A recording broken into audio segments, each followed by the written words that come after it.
नमस्कार बच्चों, मैं मनीष शर्मा मैथ के स्टूडियो में आपका स्वागत करता हूं। तो बच्चों, हम चर्चा कर रहे थे हमारे आपका जो सेकंड चैप्टर है इनवर्स ट्रिग्नोमेट्री फंक्शन। तो बच्चों, आज हम उसके कुछ मुख्य क्वेश्चंस और हैं जो आज सोल्व करेंगे और उसके बाद इस चैप्टर को समाप्त करके नया चैप्टर स्टार्ट करेंगे।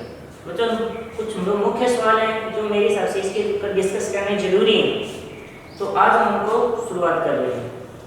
तो जो मैंने कुछ क्वेश्चन लिखे हैं आपके लिए, और हमारा ये उद्देश्य है कि इस लेक्चर के अंदर इन क्वेश्चंस को सोल्व करना और इनसे रिलेटेड जो कुछ बेसिक कंसेप्ट है वो भी दिमाग में रखना कि चाहे कोई भी इनवर्स ट्रिग्नोमेट्री का क्वेश्चन है उसको सोल्व कैसे किया जा सकता है। तो सबसे पहले जो इस टाइप के क्वेश्चन बच्चों जो ये दो लिखे हुए ये इजी क्वेश्चन है, लेकिन कई बार बच्चे इनमें कंफ्यूज हो जाते हैं और आपको कंफ्यूज नहीं होना है कि हमें तो इसको एकदम सही तरीके से सोल्व करना है। तो इसको कैसे करेंगे? क्वेश्चन नंबर 1 हमें दिया है कि यदि 4 sin inverse x plus cos inverse x equal to pi, तो x का मान। अब बच्चों देखो, सबसे पहला क्या कि एक तो डायरेक्टली फॉर्मूले लगाने पे मत लग जाना, क्योंकि 4 sin inverse plus cos inverse का कोई फॉर्मूला नहीं है। हाँ, लेकिन इससे मिलता जुलता एक फॉर्मूला जरूर है जो मेरा आपको सिद्ध भी करवाया होगा। अगर वो याद हो तो सोचो, थोड़ा सा सोचो, क्योंकि उस फॉर्मूले का यूज करते ही क्वेश्चन एकदम इजी हो जाएगा। तो बच्चों, अगर याद आया तो अच्छी बात है, नहीं है तो मैं बता रहा हूँ, सुनिए। फॉर्मूला था कि sin inverse x plus cos inverse x किसके बराबर होता है? पाई बटे 2 के। फॉर्मूला दोबारा बोल रहा हूँ, ध्यान से सुनिए कि sin inverse x plus cos inverse x किसके बराबर होता है? पाई बटे 2 के। अब प्रॉब्लम क्या आ गई? 4 sin है तो एक तो निकाल ही सकता हूँ, तो इसको क्या लिखेंगे? इसके फैक्टर कर लेते हैं। इसको लिख सकते हैं 3 sin inverse x plus sin inverse x plus cos inverse x equal to पाई।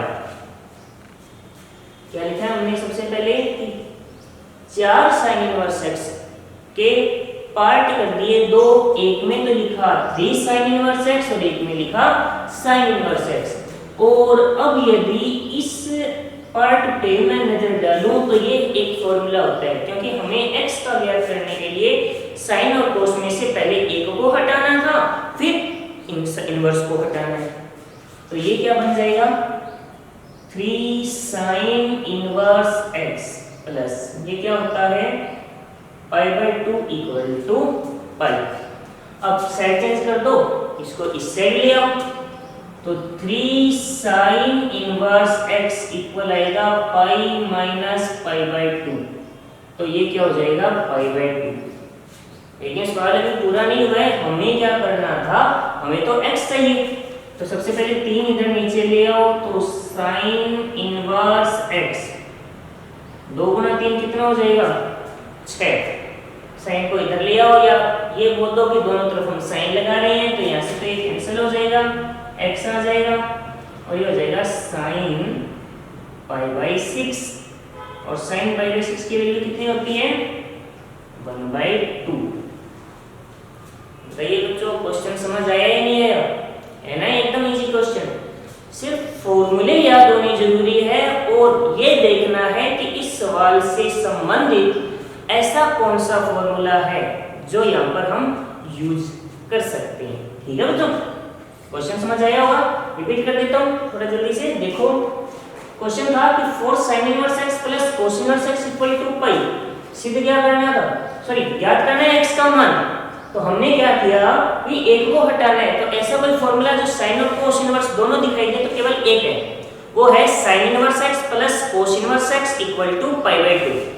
लेकिन मेरे पास 4 है तो एक निकाल लिया, 3 छोड़ दिए, ये बन गया पाई बाय 2। इसको इधर लाया, minus pi by 2 pi by 2। 3 भाग में लाया तो 2 गुना 3 6, साइन लगाया तो x बराबर sin पाई बाय 6 और sin पाई बाय 6 की वैल्यू कितनी होती है? 1/2। समझ आ गया होगा? तो अब नेक्स्ट क्वेश्चन देखिए।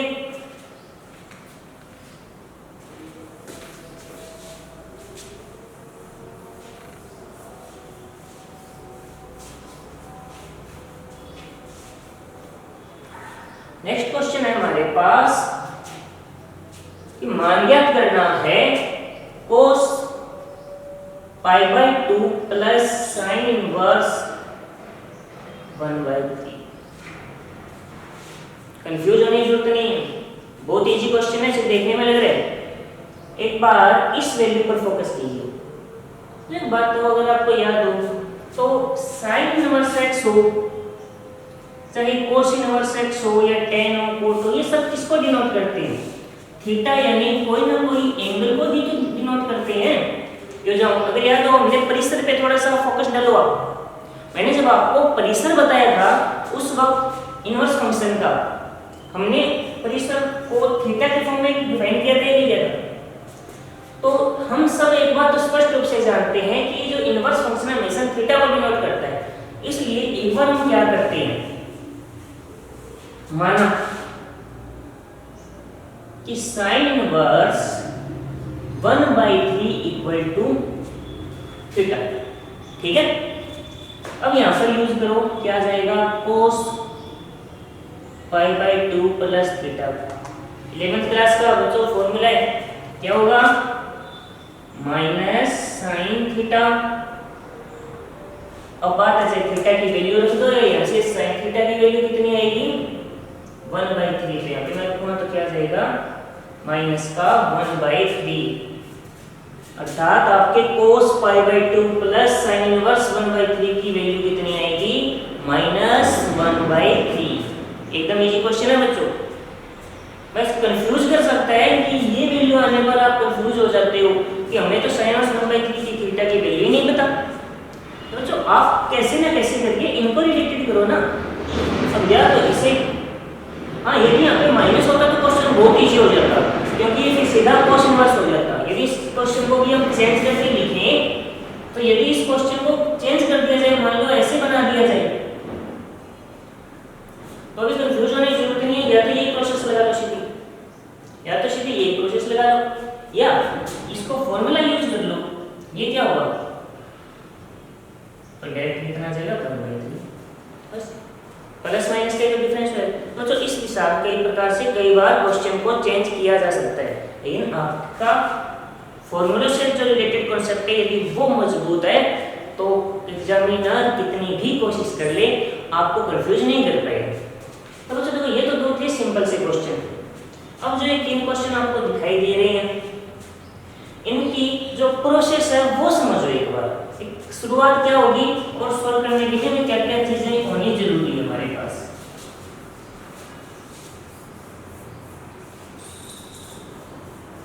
तो जो क्वेश्चन नंबर 3 हमें दिया हुआ है tan इनवर्स 1/2 tan 2a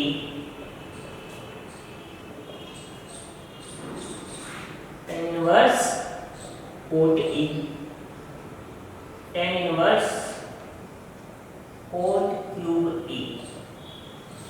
तो इस क्वेश्चन की एक चीज देता हूँ, आपकी बुक में यहाँ पे कोट स्क्वायर किया हुआ है, बुक में कोट स्क्वायर लिखा हुआ है, तो आप उसे कोट क्यूब कर लेना कि कोट क्यूब से ही सही है। ठीक है, कोट स्क्वायर से उसका सही आंसर नहीं आएगा, और क्यों नहीं आएगा कोट से वो आप सॉल्व करोगे तो पता चल जाएगा। तो देखो क्वेश्चन में हमें इसके इक्वल क्या करना है? 0। तो सबसे पहला माइंड में एक तो ये बात मतलब अभी भाई ला सकते हो, लेकिन एक बार इसको अलग रख दो, बिल्कुल प्रोसेस लंबी नहीं करनी है कि tan inverse x plus tan inverse y plus tan inverse z का फॉर्मूला लगा के अंदर वाली वैल्यू को यदि हम 0 बना दें, जायज बात है, तो यदि मैं अंदर वाली वैल्यू को कैसे ना कैसे सोल्व करके 0 बना दूं तो क्वेश्चन सॉल्व हो जाएगा। लेकिन आप इनके अंदर देखो पहले क्या लिखा हुआ है, कैलकुलेशन बहुत ज्यादा टफ हो जाएगी। तो कैलकुलेशन को इजी बनाने के लिए सबसे पहले हम क्या करते हैं, सारी प्रोसेस tan में बनाओ। अब आपका जवाब होगा सर tan में क्यों? तो बाहर देखो, मैं बताइएगा ना जिसका इनवर्स बराबर मेरे वैसा होगा। तो हम कुछ फॉर्मूलों का यूज करेंगे। देखो ये क्या बनेगा, tan इनवर्स tan टू का फॉर्मूला होता है बच्चों 2 tan a1 minus tan square a। ठीक है, tan इनवर्स ये हो जाएगा 1/tan a। tan पास ये हो जाएगा 1/10 क्यूब ए। इतनी बात समझ आई होगी। यहाँ पे यदि मैं 2 से 2 कैंसिल कर दूं तो कुछ ऐसी वैल्यू बन जाएगी। अब बच्चों एक बात बताओ जो छोटी सी सोचोगे, tan inverse x plus tan inverse y plus tan inverse z, थोड़ी कैलकुलेशन लेंथी नहीं हो जाएगी? इससे अच्छा ये नहीं है कि मैं इन दो को सॉल्व कर दूं, ये नेगेटिव बना दूं तो ये वैसे ही कैंसिल नहीं हो जाएंगे, कैलकुलेशन भी इजी हो जाएगी ना। तो हम क्या करते हैं, दो को ही सॉल्व करते हैं, तीसरा अपने आप कैंसिल हो जाएगा, मतलब तो जीरो बनाने से है। तो कैलकुलेशन और इजी हो जाएगी। इसके लिए एक बार मान लिया tan a equal to x, तो क्वेश्चन कुछ ऐसा दिखेगा फिर आपको, सॉरी x आएगा tan इनवर्स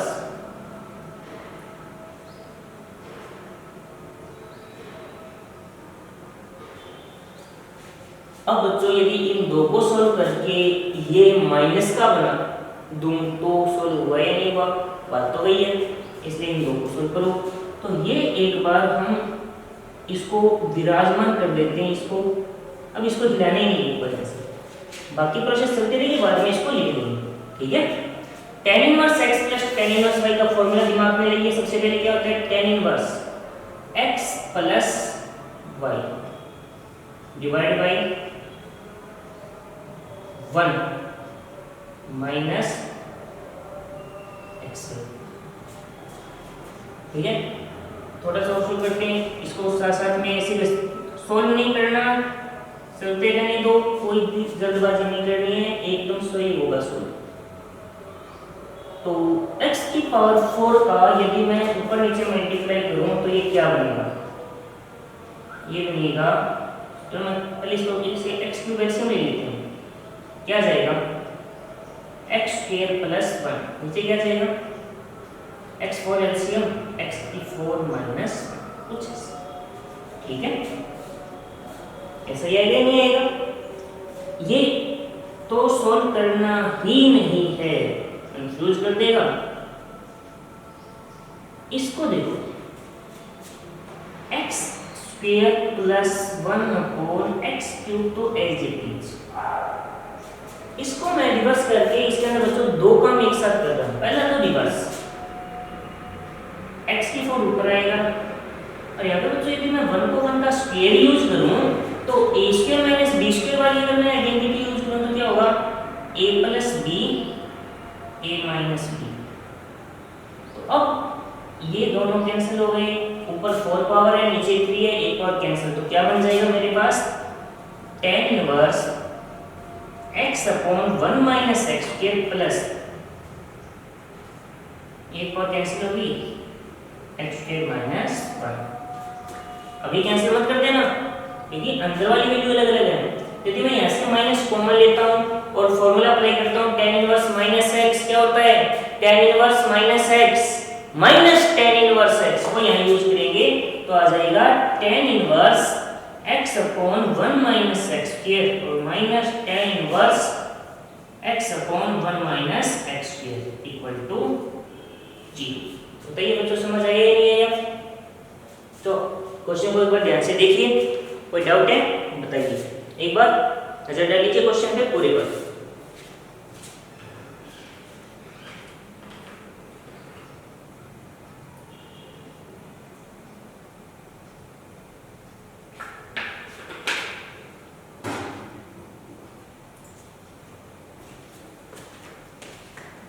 समझ में आया क्या? रिपीट कर देता हूं। क्वेश्चन था कि tan inverse 1/2 tan 2a plus tan inverse cot a plus tan inverse cot cube, यहाँ पे क्यूब होगा, याद रखना। सबसे पहले क्या किया, पूरी इक्वेशन को अंदर वाली वैल्यू को tan में चेंज किया, फॉर्मूले tan 2a का 1/10। फिर कैलकुलेशन इजी हो जाए इसके लिए हमने क्या किया, एक बार tan a को x मान लिया तो इक्वेशन बन गई tan inverse x upon 1 minus x square plus tan inverse 1/x plus tan inverse 1/x cube. Zero बनाने के लिए दो method, number 1 tan inverse x plus tan inverse y plus tan inverse z का formula use करो, अंदर की value 0 करो, अंदर की वैल्यू 0 करोगे तो tan इनवर्स 0 पे 0। लेकिन कैलकुलेशन हो सकता है थोड़ी लेंथी हो, आपको दिक्कत है, इसके लिए मैंने क्या किया कि हमने पहले दो को सॉल्व कर लिया, माइनस का बना दो अपने आप कैंसिल हो जाएगा। तो तो tan inverse x plus tan inverse y का फॉर्मूला लगाकर जब जो हम इसे सॉल्व करेंगे तो हमारे पास ये वैल्यू आ जाती है, लेकिन इससे माइनस कॉमन लेकर आगे माइनस लगा दो, ये कर दो, कैंसिल होकर क्या रिजल्ट आएगा 0। तो सिर्फ फॉर्मूले याद हो और कुछ थोड़ी सी जो प्रोसेस है वो याद हो तो आप इन क्वेश्चंस को बहुत इजीली सॉल्व कर सकते हो। आगे बढ़े बच्चों, फिर क्वेश्चन नंबर 4। क्वेश्चन नंबर 5 बच्चों हम नेक्स्ट लेक्चर में डिस्कस करेंगे हमारे, ठीक है। आज क्वेश्चन नंबर 4 तक करते हैं। तो क्वेश्चन नंबर 4 देखिए,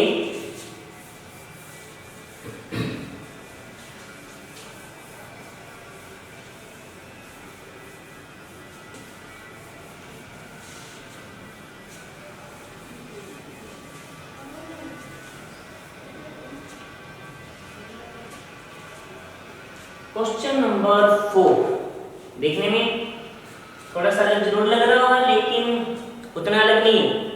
सिर्फ आपका जो बेसिक फंडा है वो याद होना चाहिए, बेसिक फंडा, ठीक है। तो क्वेश्चन क्या है कि यदि फाई बराबर है tan inverse x√3 divide by 2k minus x, comma theta, theta है tan inverse 2x minus k upon k√3 और सिद्ध करना है फाई माइनस थीटा।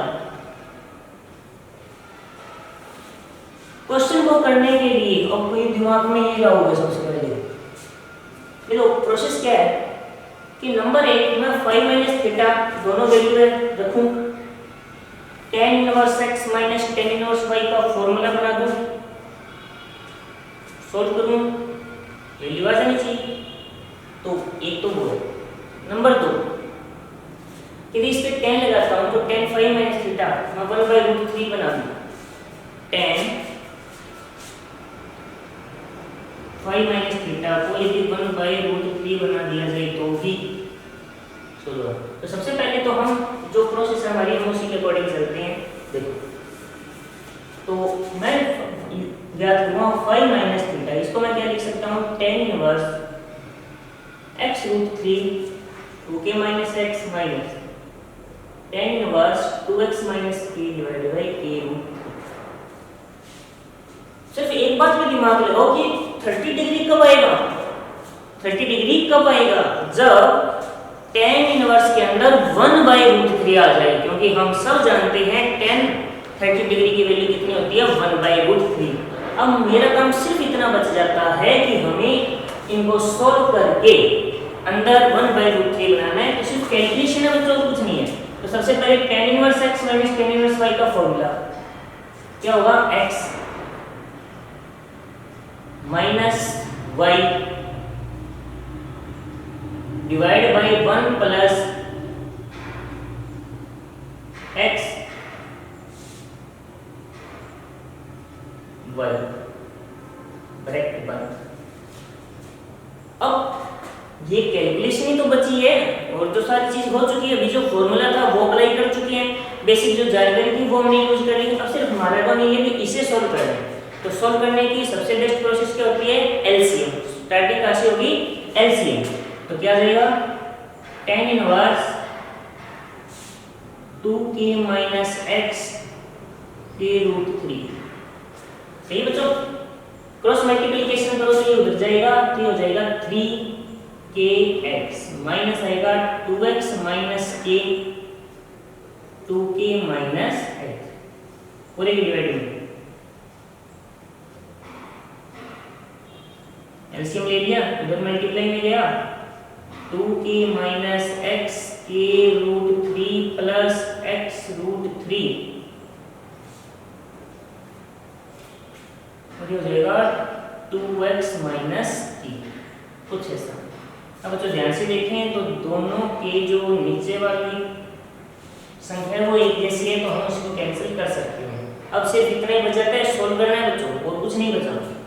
तो सोल्व करने के लिए देखो हम क्या लिखेंगे यहाँ पर 3kx एजीटी मल्टीप्लाई करो माइनस का 4kx, ये हो जाएगा minus minus plus 2x square plus 2k² और माइनस का kx डिवाइड, इनका मल्टीप्लाई होगा 2k², सॉरी इसको ढंग से लिखते हैं 2√3k² minus kx√3 plus 2√3x² minus √3kx।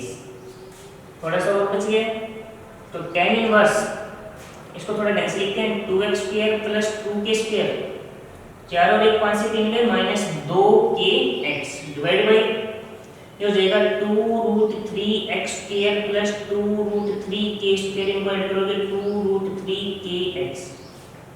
एक स्टेप हो रहा है, आगे देखिए ध्यान से, इसको क्या लिखा जा सकता है, ऊपर वाली वैल्यू को तो ऐसे कैसा लिखेंगे और नीचे वाली वैल्यू से √3 में कॉमन लूं तो मेरे पास क्या आ जाएगा 2x² 2k² माइनस 2kx। इन दोनों को यदि कैंसिल कर दिया जाए तो ये बन जाएगा tan इनवर्स 1/√3 और हम सब जानते हैं ये वैल्यू किसकी होती है 30 डिग्री या π/6। इसका मतलब हमारा जो रिजल्ट है वो आ गया 5 - θ = 30 डिग्री। समझ आया बच्चों? तो सिर्फ फॉर्मूले के ऊपर डिपेंड रहना है, कैलकुलेशन करनी है और नया कुछ नहीं। तो क्वेश्चन था कि फाई की वैल्यू दी हुई है, थीटा की वैल्यू दी हुई है, सिद्ध करना है 5 - θ। तो मैंने क्या किया 5 - θ की वैल्यू निकाली, दोनों का मान रखा यहाँ पर, फॉर्मूला अप्लाई किया tan inverse x minus tan inverse y का, फिर सिर्फ एलसीएम लेकर कैलकुलेशन सॉल्व करनी है, सॉल्व किया तो आंसर आता है। बस समझ आई बच्चों?